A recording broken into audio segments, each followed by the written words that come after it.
여러분 안녕하십니까? 1월 23일 목요일 뉴스투데이 시작합니다. 국회를 대신할 비상입법기구 예산을 편성하라는 내용이 담긴 이른바 최상목 문건. 윤석열 대통령은 헌법재판소 변론에서 이걸 준 적이 없다고 부인했는데요. 해당 문건과 관련해 검찰 조사를 받은 최상목 대통령 권한대행의 참고인 진술조서를 헌재가 확보해서 들여다보고 있는 것으로 확인됐습니다. 최 대행은 윤 대통령의 지시로 알고 실무자에게 문건을 전달받았다는 취지로 검찰에 진술한 것으로 전해졌습니다. 유서영 기자입니다. 국가 비상입법기구 관련 예산을 편성하라는 지시가 담긴 이른바 최상목 문건. 헌법재판소가 최상목 대통령 권한대행의 검찰 참고인 진술조서를 증거자료로 확보해 검토 중인 걸로 MBC 취재 결과 확인됐습니다. 최 대행은 앞선 검찰 조사에서 윤 대통령의 지시로 알고 실무자로부터 비상입법기구 관련 문건을 받았다는 취지로 진술한 걸로 알려졌습니다. 최 대행의 국회 증언과도 일치합니다. 대통령이 들어가시면서 제 이름을 저를 보시더니 저 참고 자료 이거 참고하라고 하면서 하니까 옆에 누군가가 전 잘 모르겠어요. 누군가가 저한테 자료를 하나 줬습니다.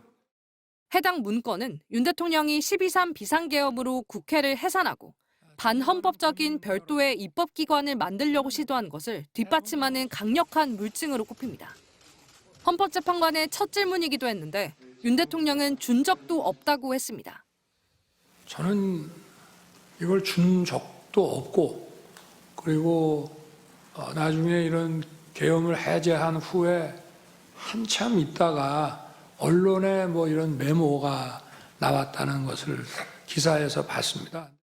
하지만 최 대행은 국회는 물론 경찰 조사에서도 또 검찰 조사에서도 비상입법기구와 관련한 내용은 윤 대통령 지시였다고 반복해 밝히고 있습니다. 비슷한 문건을 받았다는 국무위원은 또 있습니다. 국회에 나온 조태열 외교부 장관은 계엄 이후 조치해야 할 지시사항이 담긴 문건을 윤 대통령으로부터 직접 받았다고 했습니다. 본인이 대통령으로부터 직접 쪽지를 받은 것은 맞다. 맞습니다. 윤 대통령이 최상목 문건 작성자로 지목한 김용현 전 국방장관도 본인이 작성했다고 주장하면서도 대통령이 최상목 당시 기재부 장관에게 준비하고 검토하라고 준 것이라며 문건의 최종 승인권자로 윤 대통령을 지목하고 있습니다. 윤 대통령과 김 전 장관은 오늘 오후 2시 윤 대통령 탄핵심판 4차 변론기일에서 피청구인과 증인으로 마주할 예정입니다. MBC 뉴스 유서영입니다. 그제 변론 중에 정치인 체포 지시는 없었다고 주장한 윤 대통령. 그런데 어제 열린 국정조사특위에서 이 주장과 배치되는 진술들이 쏟아졌습니다.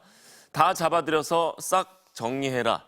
홍장원 전 국정원 1차장은 윤 대통령으로부터 이런 지시를 받았다고 말했고 곽종근 전 특수전사령관도 윤 대통령의 체포 지시는 분명한 사실이라고 강조했습니다. 김지인 기자입니다. 정치인들을 체포하라는 윤석열 대통령의 지시가 있었다는 폭로가 이어졌지만 윤 대통령은 헌법재판소에 나와 그런 적이 없다며 대놓고 부인했습니다. 국회의원들을 끌어내라고 지시한 적이 있으십니까? 없습니다. 그런데 하루도 지나지 않아 국회에서 정면 반박하는 발언이 쏟아졌습니다. 홍장원 전 국정원 1차장은 12월 3일 밤 10시 53분쯤 대통령으로부터 전화를 받았다고 밝혔습니다. 이번에 다 잡아들여서 싹 다 정리해라. 근데 그때 목적어가 없었습니다. 그래서 어느 누구를 그렇게 해야 되는지까지 잘 몰랐고. 누구를 체포하라는 건지 체포 대상인 목적어는 그 다음에 걸려온 여인영 당시 방첩사령관의 전화에서 확인할 수 있었습니다. 우원식 국회의장, 국민의힘 한동훈 당시 대표, 더불어민주당 이재명 대표 등 14명에 달하는 체포 명단이었습니다. 이 명단을 보고 홍 전 차장은 도무지 이해가 안 갔다고 했습니다. 위원장님 집에 가셔서 편안하게 가족들하고 저녁 식사하고 TV 보시는데 방첩사 수사관과 국정원 조사관들이 뛰어들어서 수갑 채워서 벙커에 갖다 넣었다. 그러면 안 되는 거 아닙니까? 홍 전 차장은 이 같은 행태가 북한에서나 일어나는 거라고 말했습니다. 그런 게 매일매일 일어나는 나라가 하나 있습니다. 어디? 북한 보위부. 곽종근 전 육군 특수전사령관도 윤석열 대통령의 체포 지시는 분명한 사실이라고 말했습니다. 분명하게 제가 사실이라고 다시 한 번 더 말씀을 드리고 12.3 내란 사태를 밝힐 국정조사 첫 청문회에 윤석열 대통령은 끝내 모습을 드러내지 않았고 야당 주도로 동행명령장이 발부되자 여당은 대통령 망신주기라고 반발했습니다. MBC 뉴스 김지인입니다. 경찰과 취재진을 폭행하고 공수처 차량을 덮치고 법원에 들어가 판사를 위협한 폭도 58명이 무더기로 구속됐습니다. 하지만 법원 담을 넘다 붙잡힌 22명 중에선 21명이 풀려났는데 윤상현 국민의힘 의원이 경찰서장에게 선처를 부탁한 시위대가 여기에 포함됐습니다. 변윤재 기자입니다. 서부지법 폭동과 관련해 구속된 시위대는 지금까지 모두 58명입니다.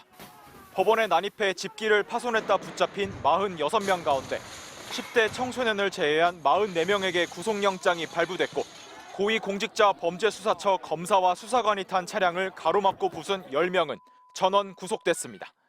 경찰과 취재진을 마구잡이로 폭행한 폭도들도 구속을 피하지 못했습니다. 이들에겐 가담 정도에 따라 공동 주거 침입과 특수 공무집행 방해 등의 혐의가 적용됐는데 검찰은 최대 징역 10년까지 가능한 소요죄를 적용하는 방안도 계속 검토하고 있습니다. 경찰도 유튜브 방송 등 체증 영상을 분석해 달아난 폭도 수십 명을 쫓고 있습니다. 판사 살인 등 흉악 범죄를 암시하는 글을 쓴 작성자 3명을 검거하고 55건에 대해서도 수사에 착수했습니다.